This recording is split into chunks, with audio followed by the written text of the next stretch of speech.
అరుదుగా ఉండే బంధం వీరిది.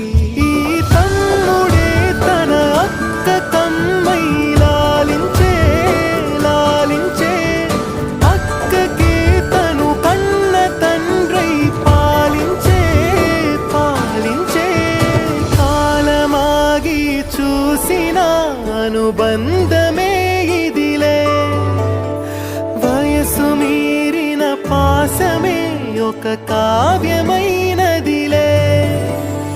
రేపలా ఎప్పుడు కంటి పాపగ కాచులే.